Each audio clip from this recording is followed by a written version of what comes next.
एक साधु देश में यात्रा के लिए पैदल निकला हुआ था। एक बार रात हो जाने पर वह एक गांव में आलोक नाम के व्यक्ति के दरवाजे पर रुका।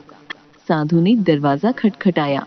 आलोक ने दरवाजा खोलते ही साधु को देखा और आदर पूर्वक कहा, महात्मा जी, आप इस समय कहाँ से आ रहे हैं? साधु ने मुस्कुराते हुए उत्तर दिया, पुत्र, मैं तो बस पूरा देश घूम रहा हूँ, रात हो चली है। क्या मैं आपके यहाँ ठहर सकता हूँ? आलोक ने तुरंत उत्तर दिया, आपके चरणों को स्थान देकर हमारा घर धन्य हो जाएगा। आइए, भीतर आइए। आलोक ने साधु की खूब सेवा की। उसने साधु को भोजन परोसा और रात भर उनके आराम का प्रबंध किया। दूसरे दिन जाते समय आलोक ने बहुत सारे उपहार देकर साधु को विदा किया। साधु ने आलोक के लिए प्रार्थना की, भगवान करे तू दिनों दिन तरक्की करता रहे। यह सुनकर आलोक मुस्कुराया और बोला, अरे महात्मा जी, जो है वह भी नहीं रहने वाला। साधु ने चौंक कर पूछा, यह तुम क्या कह रहे हो पुत्र? तुम्हारे पास इतनी संपत्ति है, सब कुशल मंगल है, फिर यह बात क्यों कर रहे हो? आलोक ने हंसते हुए उत्तर दिया, महात्मा जी, यह संसार परिवर्तनशील है। सुख हो या दुख, कोई भी अवस्था स्थायी नहीं रहती। साधु उसकी बात सुनकर सोच में पड़ गया और वहां से चला गया। समय बीतता है। 2 वर्ष बाद साधु फिर आलोक के घर पहुंचा। इस बार साधु ने देखा कि आलोक का सारा ऐश्वर्य समाप्त हो गया है। वह हैरानी से पूछ बैठा, आलोक, ये क्या हुआ? पहले तो तुम्हारा घर धन संपत्ति से भरा हुआ था। आलोक ने सिर झुकाकर कहा, महात्मा जी, सब कुछ समय का खेल है। अब मैं बगल के गांव में एक जमींदार के यहाँ नौकरी करता हूँ। साधु ने दुखी होकर कहा, हे भगवान, यह तूने क्या किया? आलोक एकदम हंस पड़ा और बोला, महाराज, आप क्यों दुखी हो रहे हैं? महापुरुषों ने कहा है कि भगवान इंसान को जिस हाल में रखे, इंसान को उसका धन्यवाद करके खुश रहना चाहिए। समय सदा बदलता रहता है और सुनिए, यह भी नहीं रहने वाला। आलोक, इतना सब होने के बाद भी तुम्हारी सोच कितनी सकारात्मक है। तुम वाकई में दूसरों के लिए एक प्रेरणा हो। साधु मन ही मन सोचने लगा, मैं तो केवल वेश से साधु हूँ, सच्चा साधु तो तू ही है। आलोक, कुछ देर साधु और आलोक बात करते हैं। उसके बाद साधु अपनी यात्रा के लिए निकल जाता है। यात्रा करते हुए साधु को कुछ वर्ष बीत जाते हैं और साधु फिर से आलोक से मिलने के लिए जाता है। साधु आलोक की झोपड़ी की तरफ देखता है, लेकिन वहां पर कोई नहीं था।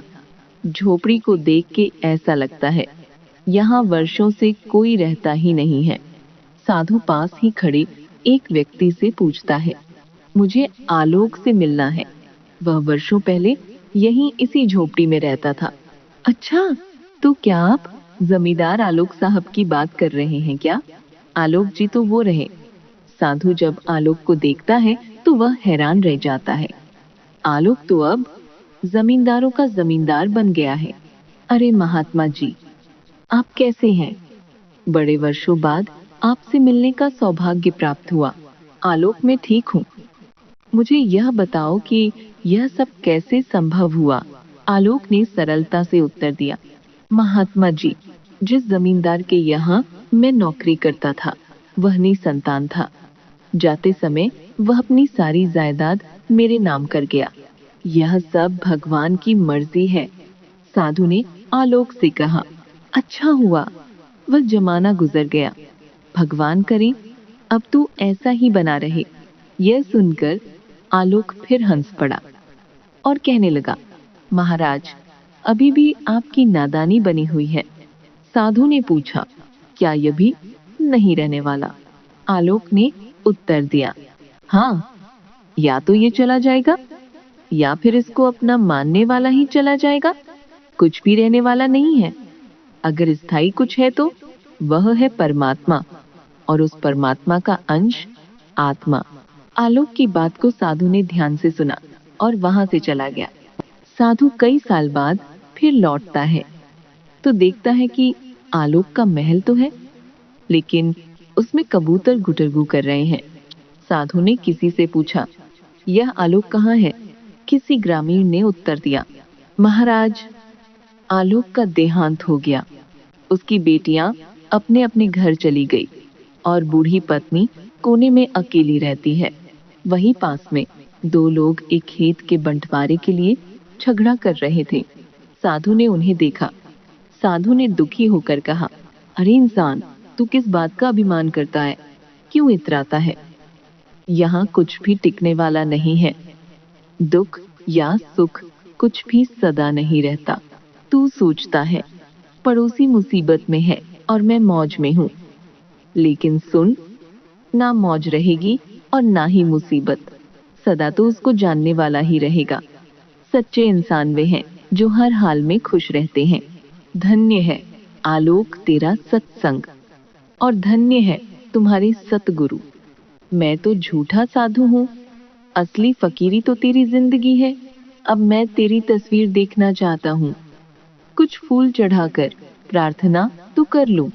साधु दूसरे कमरे में गया तो देखा कि आलोक ने अपनी तस्वीर पर लिखवा रखा है, आखिर में यह भी नहीं रहेगा। तो दोस्तों, अगर यह कहानी पसंद आई हो तो इसे लाइक करें, शेयर करें। धन्यवाद।